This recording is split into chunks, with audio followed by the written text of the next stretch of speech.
बिस्मिल्लाहिर्रहमानिर्रहीम। हमारा जो आज लेक्चर है वो curvature and normal vectors of a curve है। हमने कर्वेचर और नॉर्मल वेक्टर्स फाइंड आउट करने हैं कर्व के। तो कर्व की और कर्वेचर की एंड नॉर्मल वेक्टर्स की डेफिनेशन करने से पहले, प्रॉपर डेफिनेशन से पहले हम इनका थोड़ा सा ओवरव्यू ले लेते हैं कि ये बेसिकली डेफिनेशंस जो हैं वो रफली हम इनको कैसे एक्सप्लेन कर सकते हैं, इनका रफली क्या मतलब है, तो हम उसको समझने की कोशिश करते हैं। देखें, जो आपकी कर्व्स होती हैं वो बेसिकली इस टाइप की होती हैं, थोड़ी सी मुड़ी हुई। ठीक है, कुछ कर्व ज़्यादा मुड़ी हुई होती हैं, कुछ उससे ज़्यादा मुड़ी हुई होती हैं, कुछ सबसे ज़्यादा मुड़ी हुई होती हैं, तो इनको हम कर्व्स बोलते हैं। ठीक है ना।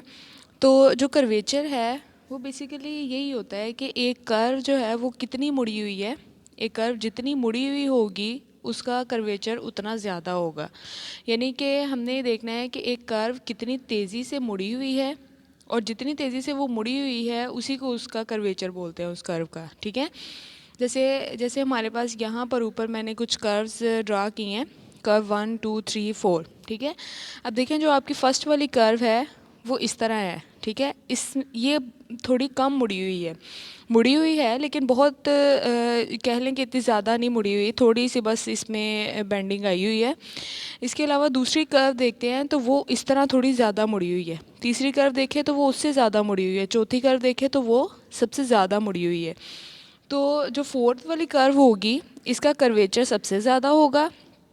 थर्ड वाली जो कर्व है इसका कर्वेचर फोर वाली कर्व के कर्वेचर से कम होगा। इसी तरह 2 का इन दोनों से कम होगा, 1 का इन सब से कम होगा। ठीक है, ये है कर्वेचर। यानी कि अगर हम वैसे बात करें कि कर्वेचर क्या होता है, एक कर्व की तेज़ी से मुड़ने की जो शरह होती है ना, कि कितनी तेज़ी से वो मुड़ रहा है, उसको हम उस कर्व का कर्वेचर बोलते हैं। ठीक है, अब हम आ जाते हैं इसकी प्रॉपर डेफिनेशन की तरफ कि इसकी प्रॉपर डेफिनेशन है क्या। बेसिकली देखें, हमारे पास लिखा हुआ है curvature of a plane curve.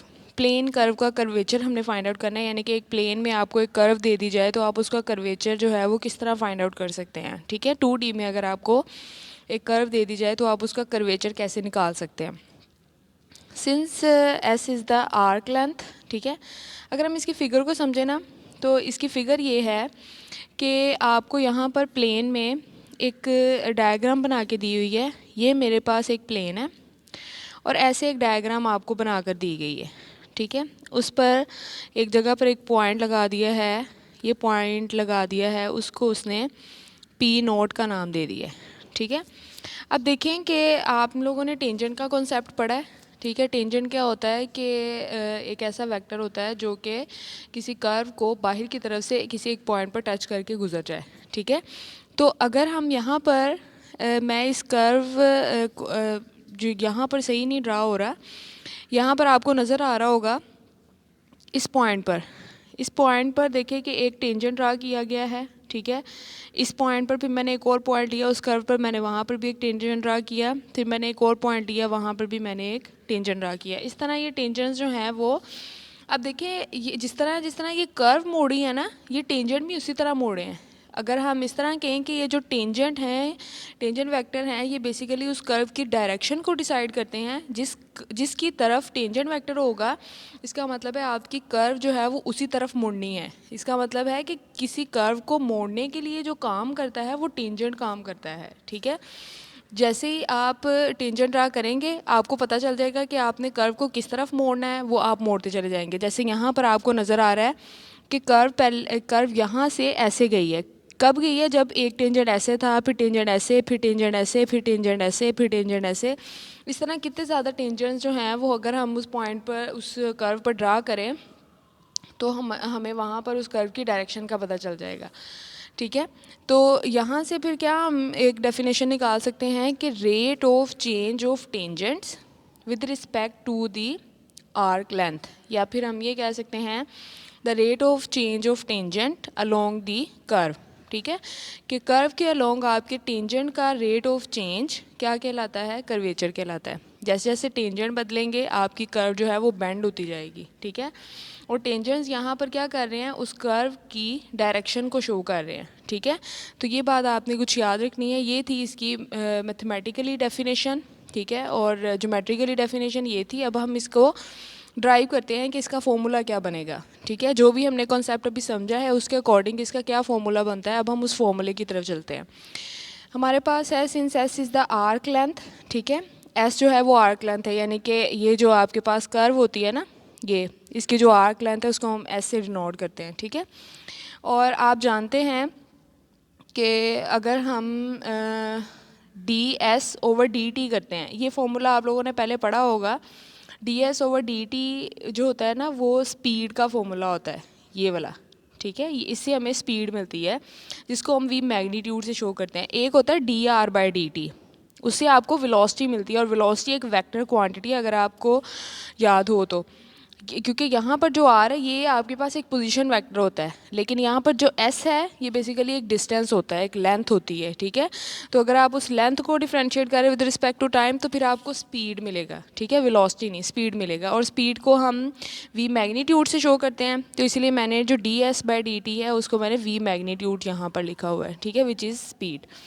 और आप ये जानते हैं, चूँकि हम लास्ट लेक्चर में डिस्कस कर चुके थे कि D R by D T किसके इक्वल होता है, वी वेलोसिटी के। Now we know that also we know that the velocity vector is the tangent vector। ये बहुत इंपॉर्टेंट बात है कि जो आपकी velocity vector होती है वो क्या होता है, एक टेंजेंट वेक्टर होता है, ठीक है। क्योंकि आपको देखें ना, जो टेंजेंट वेक्टर होता है ना वो किसी भी चीज़ की डायरेक्शन को बता रहा होता है, ठीक है। जिस तरफ आपका टेंजेंट वेक्टर की मूवमेंट होती है, मतलब जिस तरफ आपकी टेंजेंट वेक्टर की डायरेक्शन होती है, इसका मतलब है आपने भी उधर कोई मूव करना है। जैसे एक गाड़ी जो है वो मूव कर रही होती है, वो किसी स्पीड किसी एक वेलोसिटी के साथ मूव कर रही होती है, इसका मतलब है वो उसको डायरेक्शन दे रहा है कि इसने इस तरफ को जाना है, ठीक है। तो जब हम फिर वेलोसिटी लेते हैं, और वेलोसिटी को हम क्या कहते हैं कि ये टेंजेंट वेक्टर होता है, जैसे आपने लास्ट लेक्चर में देखा था। बट और यूनिट टेंजेंट वेक्टर क्या होता है, उस वेक्टर को यानी कि उस वेलोसिटी को उसकी मैग्नीट्यूड से डिवाइड करेंगे तो आपको यूनिट टेंजेंट वेक्टर मिल जाएगा। इसी ये बेसिकली जो यूनिट टेंजेंट वेक्टर है, ये जो आपने लिखा है, इसको हम इस तरह भी तो लिख सकते हैं, V vector over we magnitude को किसके बराबर लिख सकते हैं, वी कैप के। और वी कैप क्या है, वेलोसिटी का यूनिट वेक्टर। तो जो अगर हम वेलोसिटी के यूनिट वेक्टर की बात कर ले, टेंजेंट यूनिट वेक्टर की बात कर ले, बात सेम ही है, ठीक है जी। नेक्स्ट हमने क्या किया, हमने यहाँ पर चेन रूल लगाया है। कहाँ पर, ये आपकी जो फर्स्ट ये वाली इक्वेशन नंबर 1 थी, उस पर मैंने चेन रूल लगाया, D R by D T dot D T over D S, ठीक है।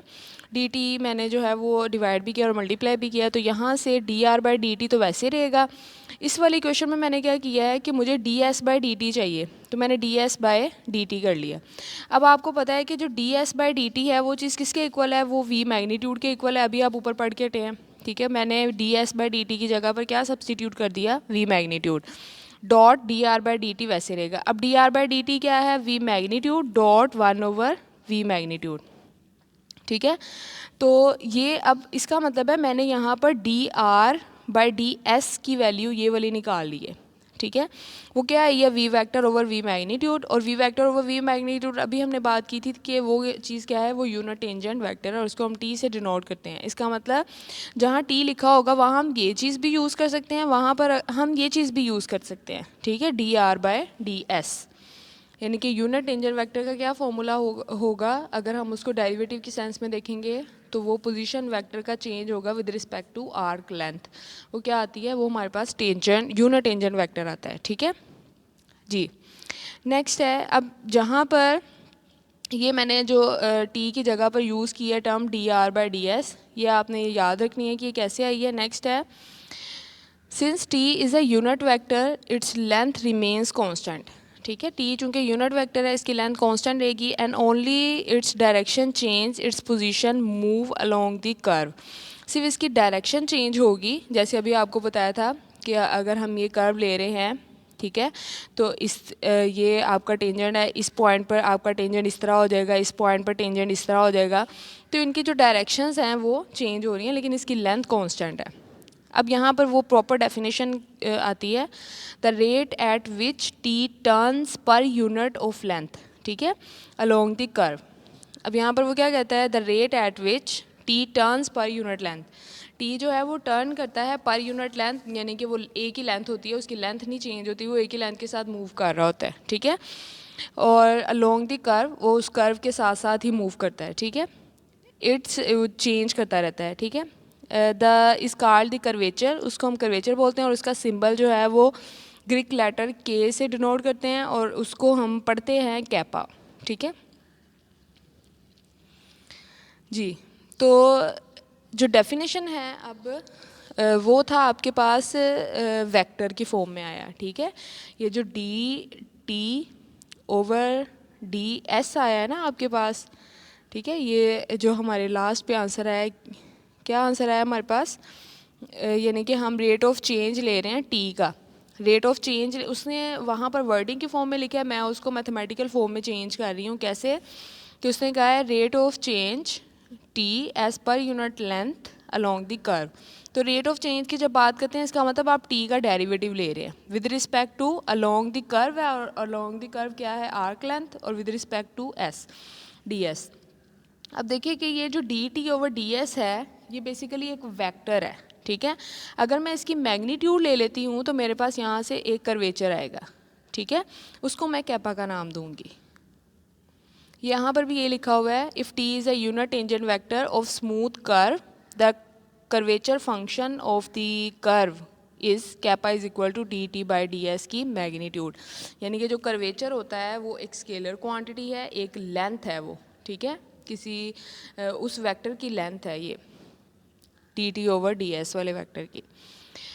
नोट है, इफ़ ये आपको समझा भी दूंगी, लास्ट में नोट क्या होगा, if D T over D S की मैग्नीट्यूड यानी कि कर्वेचर इज़ लार्ज, अगर कर्वेचर लार्ज है then T turns sharply as particle passes through P, फिर टी जो है वो तेज़ी से मूव करेगा। अगर कर्वेचर ज़्यादा है, इसका मतलब है टी जो है वो तेज़ी से मूव करके बेंड हो रहा है, ठीक है, and curvature at P is large, फिर उस पॉइंट पर क्या होगा, कर्वेचर लार्ज होगा। अगर आपकी D T over D S की जो लेंथ आई है, ठीक है, आप उसकी मैग्नीट्यूड निकाले हो ना उस वेक्टर की, अगर उसकी लेंथ लार्ज आई है, उसका क्या मतलब है कि टी जल्दी से तेज़ी से टर्न हुआ है, तेज़ी से टर्न हुआ है, तो इसका क्या मतलब होगा कि उसका कर्वेचर उस पॉइंट पर सबसे ज़्यादा है।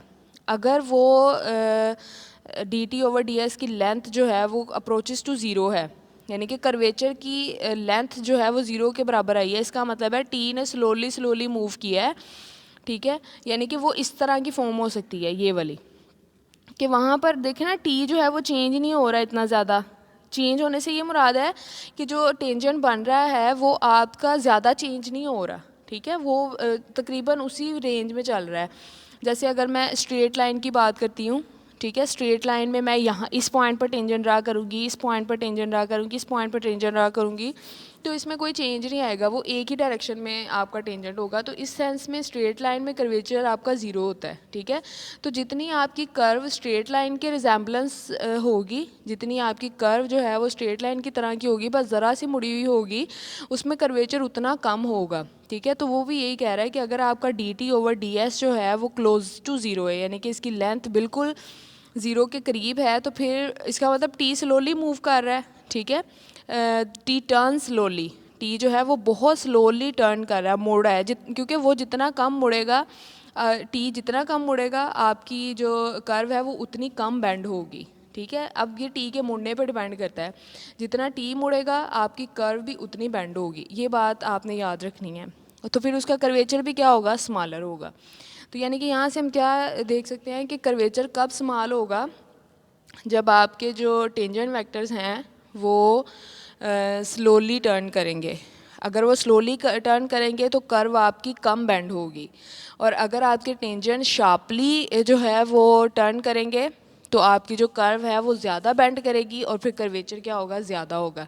यानी कि जितनी ज़्यादा बेंडनेस होगी उसके अंदर, उस कर्व के अंदर, उसका कर्वेचर उतना ज़्यादा होगा। जितनी बेंडनेस कम होगी, यानी कि अगर आपकी कर्व स्ट्रेट लाइन की तरह की चल रही है, फिर वो कर्व का कर्वेचर जो है वो ज़ीरो को अप्रोच करेगा, ठीक है। ये था इसमें एक नोट। नेक्स्ट है इफ़ अ स्मूथ कर्व, यहाँ पर एक बात उसने बताई है कि if a smooth curve R of T, जैसे आपको मैं कोई कर्व दे दूँ R of T is equal to this one, तो is already given in terms of some parameter T. अगर आपकी जो कर्व है are of T is already given in terms of some parameters T other then the arc length parameter, we can calculate the curvatures as. उसने कहा है कि अगर आपका आर ऑफ टी जो है वो सम पैरामीटर टी की शक्ल का होता है। सम पैरामीटर टी की फॉर्म मतलब कि वो कोई इस तरह की फॉर्म आ सकती है कि r of T is equal to a t plus b, यानी कि जो अब आपका फंक्शन है वो टी की शक्ल का आया है, ठीक है। तो फिर उसने कहा है कि फिर वो आप ये वाला जो फॉर्मूला लगाएंगे कैपा निकालने के लिए D T by D S, यानी कि वहाँ पर फिर आप चूँकि वो तो एस की शक्ल का है ही नहीं ना, अब जब आप डिफ्रेंशिएट करते हो d y by d x की तरह करते हो तो आप एक्स के रिस्पेक्ट तभी डिफ्रेंशिएट करते हो ना, अगर उस इक्वेशन के अंदर एक्स इन्वॉल्व होता है तो आप एक्स के रिस्पेक्ट आसानी से डिफ्रेंशिएट कर सकते हैं। अब अगर यहाँ पर एक्स ही उस टर्म में इन्वॉल्व नहीं है, वो टर्म ही टी वाली है, तो फिर आपको उसको एस के रिस्पेक्ट करने के लिए थोड़ा सा लंबा प्रोसीजर करना पड़ना है, ठीक है। यानी कि या तो फिर आपको वो अपने लास्ट वाले फॉर्मूले को फॉलो करना पड़ना है जिसमें हमने वो पैरामीटराइजेशन की थी कि टी वाले को हमने एस वाले में लास्ट पे चेंज किया था, फिर वो जब एस वाला बन गया था यानी कि एस उस इक्वेशन के अंदर इन्वॉल्व हो गया था, फिर आप उसका डेरिवेटिव ले सकते हो, ठीक है। लेकिन यहाँ पर हमने एक और डेफिनेशन, एक और फॉर्मूला डिफ़ाइन करेंगे अगर आपके पास जो है वो R of T in terms of T आ जाए, यानी कि पैरामीटर वहाँ पे टी ही यूज़ हो, ठीक है।